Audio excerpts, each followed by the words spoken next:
நான் சொன்ன இந்த 6 நிபந்தனைகளுக்கும் உட்பட்டவராக இருக்கிறார்டா யஜிபு அலைஹி ஸௌம், இவருக்கு நோன்பு பிடிக்கிறது கட்டாயம், வாஜிப், இவர் பிடிச்சுதான் ஆகும்.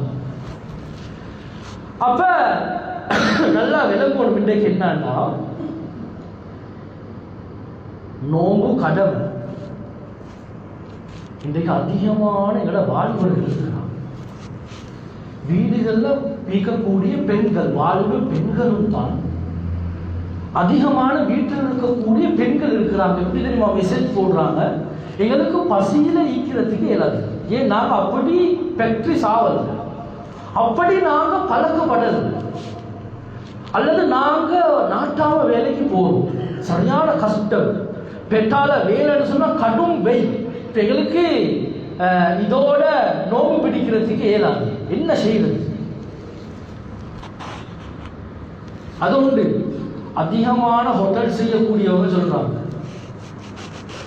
அதிகமாக ஹோட்டல் செய்யக்கூடியவங்க சொல்றாங்க, எங்கட ஆட்கள் சிங்களத்தில் பேசி ஏன் முஸ்லீம்கள் காட்டுக்கொள்ளாம அந்த பட்ட பகல்ல 10 மணிக்கு, அந்த பகல்ல 1 மணிக்கு 2 மணிக்கு சாப்பிட்டுட்டு போறாங்க.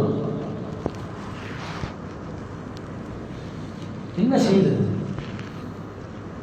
கண்ணியமானவர்கள்? அதனால தான் மார்க் அறிஞர்கள் சொல்லுவாங்க, ஒரு சின்ன புள்ள வளர்க்குற நேரத்தில் சின்ன புள்ளைக்கு நோம்பு கடமை இல்லை, ஒரு 7 வயசான நோம்பு கடமை இல்லை. ஆனால் தகுதி அவனை பழக்கிறதுக்காக வேண்டி கொஞ்சம் எழுப்பாட்டி, கொஞ்சம் உட்கார வச்சு, கொஞ்சம் சாப்பாடை கொடுத்து ஒரு 12 மணி 1 மணி போல நோம்போட வைக்கிறது.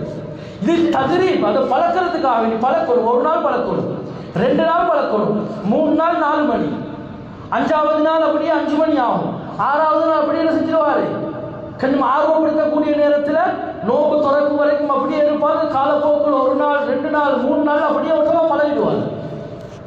ததிரீவுக்காக வேண்டி அவருக்கு பிடிக்க சொல்றதுக்கு கண்ணியமானவர்கள் அதிகமானவங்க பிடிக்கிறத நல்லா விளங்குங்க. இதை தொழுகையை விட்டுறது எப்படி பாவமோ, இதே போல மிக பயங்கரமான பெரிய ஒரு பாவம் சந்தர்ப்பம் மீந்து நோம்பு பிடிக்காமிக்கிறது. எவ்வளவு பெரிய பாவம் தெரியுமா? சொன்னாங்க ஸல்லல்லாஹு அலைஹி வஸல்லம், உமாமா பாஹிலி ரலியல்லாஹு அன்ஹு சொல்றாங்க, ஒரு நாள் தெளிவா கேளுங்க, நான் தூங்கி இருந்தேன், 2 பேர் என்ன தூக்கத்தில் அழைத்து கொண்டு போறார்கள். ஒரு மலைப்பாங்கான பிரதேசத்துக்கு போனோம், என்னை ஏற சொன்னார்கள், நான் ஏற மறுத்தேன், கஷ்டம்னு சொன்னேன். நுஸஹிலுஹு லக், உங்களுக்கு நாங்கள் லேசுபடுத்துறோம், ஏறுங்கன்னு சொன்னாங்க.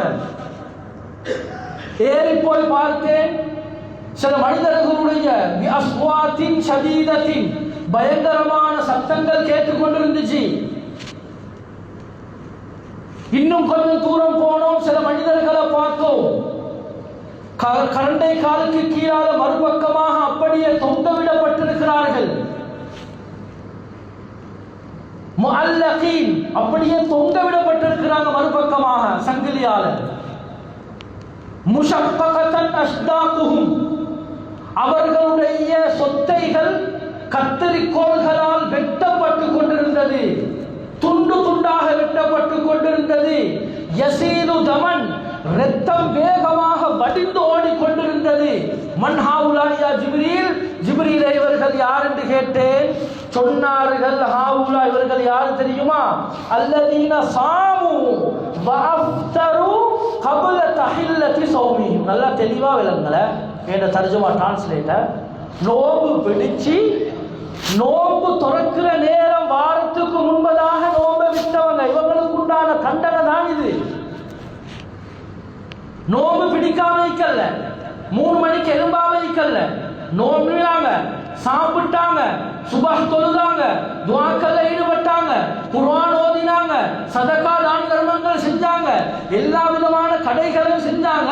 ஆனா நோம்பு துறக்கிற நேரம் வாரத்துக்கு முன்பதாக வேணுமென்றே நோம்பை விட்டாங்க. இதை எழுதி போட்டதுக்கு கீழால இமாம் அல்பானி ரஹிமஹுல்லாஹ் அவங்க விளக்கம் எழுதுறாங்க தெரியுமா? நோம்பு பிடிச்சி அந்த நேரம் வாரத்துக்கு முன்னால இந்தவங்களுக்கே இந்த அளவுக்கு தண்டனைண்டா கேட்கிறாங்க, ஃபகைஃப ஹாலு மல்லா யசூபு அஸ்லன்.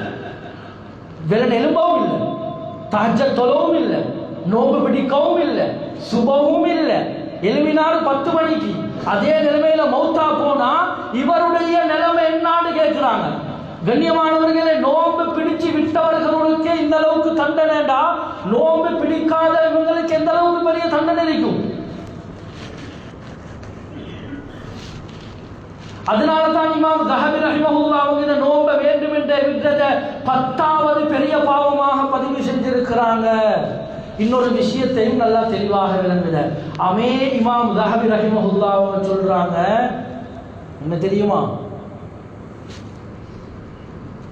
மார்க்க அறிஞர்களிடத்தில் முகர்ரரான முடிவு செய்யப்பட்ட ஒரு விஷயம் தான், ஏகோபித்த ஒரு விடயம் தான் சொல்றாங்க. தெளிவாக விளங்குங்க.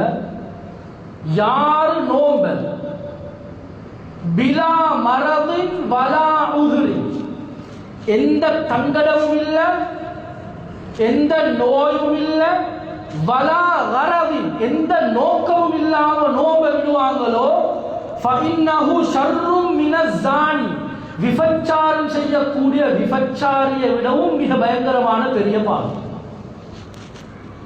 விளங்குதா? வாலிபர்கள், வாலிப பெண்கள் வீட்டில் நாங்கள் தெளிவாக விளங்கப்படுத்தோம். வல் முகாஸ், லஞ்சம் எடுக்கக்கூடியவர், லஞ்சம் எடுக்கிறது மிக பயங்கரமான பாவம். இதை விடவும் மிக பயங்கரமான பெரிய பாவி நோம்பு விடுறவர். வமுதுமினில் ஹமர், மதுபானத்தை குடிச்சு மதுபானத்தில் போதையில இருக்கக்கூடிய இந்த போதை பிடித்தனை விடவும் மிக பயங்கரமான பெரிய பாவிதான் நல்ல தகுதி இருந்து நோம்ப வேண்டும் என்றே விட்டார். மிக பயங்கரமான பெரிய பாவி. எந்த அளவுக்கு எழுதுறாங்கடா, யதுன்னூன ஃபீ இஸ்லாமி வஸந்தகதி, இவர் ஒரு முஸ்லிமாண்டு கூட மார்க்க அறிஞர்கள் சந்தேகப்பட்டிருக்கிறார். வல் இன்ஹிலால், ஒரு ஹலாலான ஹராமான விடயத்தை ஹலால் என்று வாதிடக்கூடியவர் என்ற பட்டியலை இவரை கொண்டு போய் சேர்த்திருக்கிறாங்க. வஸந்தகா, இவர் ஒரு மதம் மாறியவர் என்ற கருத்தையும் கூட சில மார்க்க அறிஞர்கள் சந்தேகப்பட்டிருக்கிறார். அந்த அளவுக்கு மிக பயங்கரமான பெரிய ஒரு பாவம் சகோதரர்களே. இன்றைக்கு நாங்கள் பார்க்குறோமா இல்லையா, நோம்புல யாருக்கும் தெரியாம எங்க சில இடத்துல பதுங்கி, எங்க சரி ஒரு வீட்டில், எங்க சரி ஒரு ஹோட்டல் ஒன்று கிடைச்சா அல்லது ஒரு சிங்கிள் ஏரியாவில் போனோம்னா அந்த ஏரியாவுக்கு போயிட்டு சர்வசாதாரணமாக எங்களை வாலிபர்களும் தான் நோம்பை விட்டுட்டு வாங்கும். கண்ணியமானவர்களே, தெளிவாக விளங்கணும், இது பயங்கரமான பெரிய ஒரு பாவம். அப்ப நான் சொன்ன அந்த 6 நிபந்தனைகளும் வந்துட்டா இவருக்கு